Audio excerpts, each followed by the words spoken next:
Hello everyone, नमस्ते, welcome back to my channel again. I hope सबैजना सन्चारमा हुनुहुन्छ। म पनि एकदम सन्चारमै छु। आज चाहिँ म फेरि पनि बिहान रेडी भएर कहाँ जान आँट्दैछ भन्दाखेरि चाहिँ फेरि म फुपूको घरमा जाँदैछु चैनपुर। कोसँग भन्दाखेरि आमैसँग अरे क्या। अनि जाँदैछु।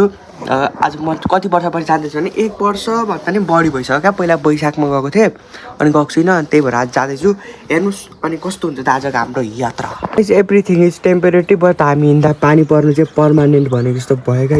जहिले यस्तो पानी पर्दैछ यहाँनिर देख्न सक्नुहुन्छ होइन। जहिले पानी पर्छ, जहिले के भएको चाहिँ हिँडिसक्यो होइन, पानी पर्न थाल्यो। म त्यसै भन्दिनँ नि। यो आमासँग हिँड्दा चाहिँ यस्तै हुन्छ क्या, जहिले पानी पर्छ। यस्तै छ होइन, तर पनि हामी पुग्छौँ छिटै आमाको सुर्ती तान।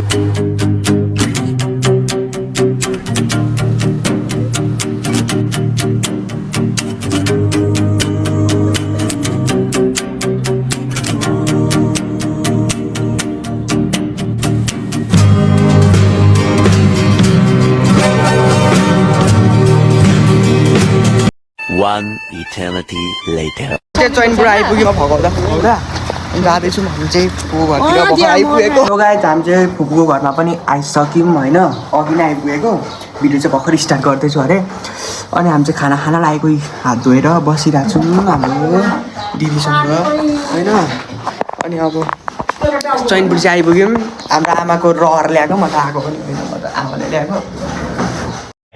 अच्छा हामी चाहिँ आएर पनि खाना खाएर यहाँनिर डुल्दैछौँ भन्दा नि कहाँ डुल्नु, यहाँ छठमा यहाँनिर हेर्दैछौँ होइन। यहाँनिरको भ्यू देख्न सक्नुहुन्छ, यस्तो मजाले उग्रेको छ यतानिर। उग्रेको त के भन्ने, यसलाई धुम्मिरहेछ। अनि हामी चाहिँ एलिसा पनि आएको थियो ओखरपट्टिबाट, फकाउँदा आएको। त्यही पनि बेहुलीलाई भन्दा साह्रो फकाउनु पऱ्यो कि घरि के भएन, घरि के भएन। गजब बेइज्जती है। हामी चाहिँ चैनपुर आएर पनि होइन, बोधी चैत्य छ नि त यहाँनिर।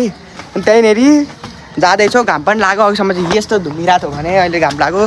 जाँदैछौँ म, एलिसा अनि आमा चाहिँ डिउ किन्न जानुभयो। यहीँ माथि हो, कति पनि लाग्दैन पुग्नको लागि। जाँदैछौँ सिडी चढेर। अनि त्यहाँ माथि कस्तो छ त हेर्नुहोस्। चैनपुरमा आज म धेरै वर्ष भन्दा नि 1 वर्षपछि आएको छु। अनि हेर्नुहोस् हाम्रो बोधी चैत गाइस, यहाँको उकालो त्यस्तो छ होइन, सिडी। अनि आउँदैछ हाम्रो एलिसा, देख्न सक्नुहुन्छ यहाँ माथि लुङ्गारहरू लगाइरहेछ। गाइस फाइनली म चाहिँ आइपुगेँ होइन, अघि भनेको ठाउँमा। देख्न सक्नुहुन्छ यस्तो दामी छ यहाँको बोधी चैत्य, यस्तो बनाएको रहेछ। म चाहिँ फर्स्ट टाइम भन्दा पनि पहिला एकचोटि आएको चाहिँ थिएँ, तर त्यति बेला चाहिँ मैले त्यति मजाले डुल्न पाइनँ।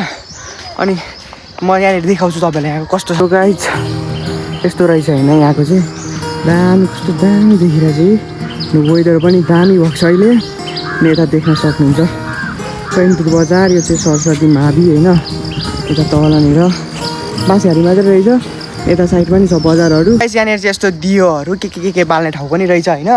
अनि यता भित्तामा यहाँ पनि छ। अनि यहाँ भित्तामा चाहिँ यस्तो पोस्टरहरू टालेको रहेछ, वारपार देख्न सक्नुहुन्छ। अनि यहाँनिर यही हो, यसलाई चाहिँ के भन्छ, स्तूप होइन, के भन्छ, स्तूप, बौद्ध स्तूप क्या, त्यस्तै त्यही भन्छ। अनि देख्न सक्नुहुन्छ यहाँनिर यस्तो घुमाउने पनि रहेछ, स्वार तल घुमाउने पनि रहेछ, स्वार तल। यहाँ मेरा खुद का बचपन खत्म नहीं हो रहा है। मलाई यसले के हुन्छ, त्यो के हुन्छ भाइ यसले, के हुन्छ मलाई थाहा छैन भने कमेन्ट गर्नु होला होइन। हाम्रो आमा चाहिँ ड्युटी लिन जानुभएको छ। अनि हेर्नुहोस् कस्तो छ त चैनपुर। गाइस उकालो हिँड्न नसकेर यस्तो छ हाम्रो आमाको हालत चाहिँ, बिचरा हाम्रो आमा म त थाहा गएँ लिएर आउँदै हुन्छ यहाँनिर देख्न सक्नुहुन्छ। हेर्नु न हाम्रो आमा चाहिँ आइसक्नु भएको छ। हाई गाइस भनिदिनु न, हाई बाई, हाई बाई होइन, हाई बाई, हाई बाई मेरो पारा त्यस्तै छ, तिमीलाई भन्नु न बाई। दर्शन छ हाई, दर्शन छ हाई होइन, सबैजनालाई स्वागत छ भन्नु, स्वागत छ हाई भाइ। हाम्रो आमा चाहिँ आम्मा पुरा यस्तो रमाइलो भइरहेको छ होला होइन। हाम्रो चाहिँ यहाँ खानेकुरा पनि लिएर आइसक्नु भयो होइन आमाले। यहाँनिर खानेकुरा डिउ खोइ केहरू छ। अनि हामी खाना बस्यौँ यहाँनिर, अब खान्छौँ। गाइस यहाँ चाहिँ हाम्रो आमा यता हुनुहुन्छ, आमा हाई भनिदिनु त, हाई। अनि यता एलिसा, दर्शन भाइ, नमस्कार। नमस्कार है, नमस्कार। हामी चाहिँ यहाँ खानेकुरा डिउहरू खाँदैछ। हामी 3जना मात्र छौँ यहाँनिर। सो गाइज हाम्रो चाहिँ ब्लग हेरिसक्नुभयो होला होइन आजको ब्लग चाहिँ के कस्तो भयो अन्तिमसम्म हेरेर साथ दिनुभएकोमा धेरै धेरै धन्यवाद don't forget like comment share and subscribe र नयाँ हुनेले इन्स्टाग्राम र टिकटकमा फलो गरिदिनु होला आजको ब्लग चाहिँ अलिक छोटो छोटो छ तर केही छैन भोलि म अलिक लामो ब्लग लिएर आउनेछु भन्दै बाई बाई गाइज अर्को ब्लगमा भेटौँ